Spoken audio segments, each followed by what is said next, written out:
The Beast of Gévaudan is one of the most legendary cryptids of Europe. The creature stalked the mountainous south-central French region of Le Gévaudan in the mid-1760s and left a kill count of over 100 people in its wake.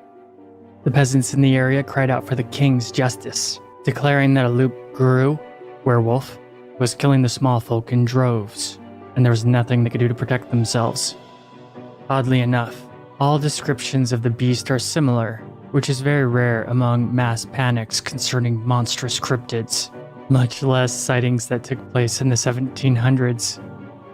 The contemporary description is that the creature was wolf-like in appearance, but much bigger than any common wolf. Its front legs were slightly shorter than the back, with huge talons that dragged in the dirt. Its head was massive and in the shape of a greyhound bearing enormous fangs. It had small, straight ears, and its fur was reddish in color, other than a wide, muscular chest of white hair, and a streak of thick, black hair almost like a mohawk that ran down the spine. In some cases, the peasants reported that the thing could walk on 2 feet like a man, but the majority of descriptions dictate that the Beast of Gévaudan was more wolf-like in nature. The first sightings of the beast took place in June 1764, but there weren't any known fatalities until the following month of July. With each gruesome death, the creature's renown spread. Survivors would gather together telling tales of their encounters with the beast, and lamenting the lost loved ones it devoured. Fighting it also was not an option because the peasantry said that the monster could not be killed in any formal manner. While defending themselves, the survivors had stabbed the beast, tried to run it through with lances, and discharged firearms hitting the creature multiple times, but to no avail. Beast hunters from across France and beyond took it upon themselves to end the terror, and claimed to have wounded the Beast of Gévaudan many times.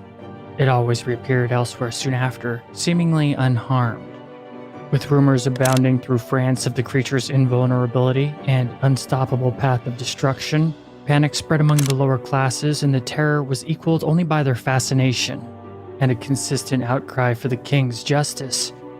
No longer able to brush aside the rumors of a werewolf terrorizing the people as superstitious nonsense anymore, King Louis XV of France sent a cavalry division from the royal army into Le Gévaudan to deal with the monster and put the peasants to ease. The soldiers were expecting to find a large wolf who gained a taste for human flesh. Instead, they found a community shaken to its very core with fright, and witnessed the beast with their own eyes on many occasions as they hunted it, astonished at the accuracy with which the monster had been described to the king. They tracked down and fired their guns on the Beast of Gévaudan many times, but it always managed to escape. Slowly, the creature's appearances and killings dwindled, to the point they eventually died out entirely, for a time. The royal cavalry commander declared that they killed it, and the monster had died from the wounds inflicted upon it by the king's soldiers previously. The division then packed up and left the area, telling all they met that the beast had been slain, and they all were free to go about their lives as usual once more. Sadly, shortly after the cavalry division left, the killings began anew. The beast was alive and well. Word got out across the country, and a massive bounty had been placed on the beast's head, and with the Beast of Gévaudan now so famous across all France, this drew the most hardened and grizzled bounty hunters from all over France to travel to the mountainous region and claim the prize. Many never returned from the woods or areas they searched for the beast in, only for their mangled, desiccated bodies to be found later. Others would come upon the beast and survive the encounter, claiming to have at least wounded it, but there were a lot of hunters that just killed any wolf they came across, not really believing in the werewolf tales. Still, the hunters and peasants kept on dying in horrifying ways.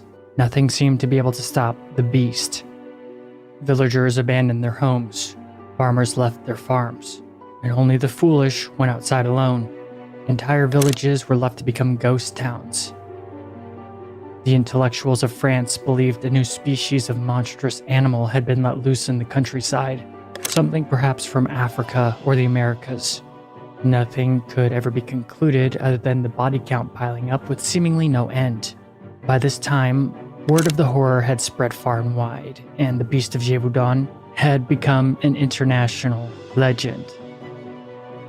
However, it turned out that the beast was not as invincible as was thought. On the evening of June 19, 1767, it was brought down after a vicious fight by a hunter named Jean Chastel, who used silver bullets, a known weakness of werewolves. The skilled fighter had only managed to kill the creature after shooting it many times at point-blank range.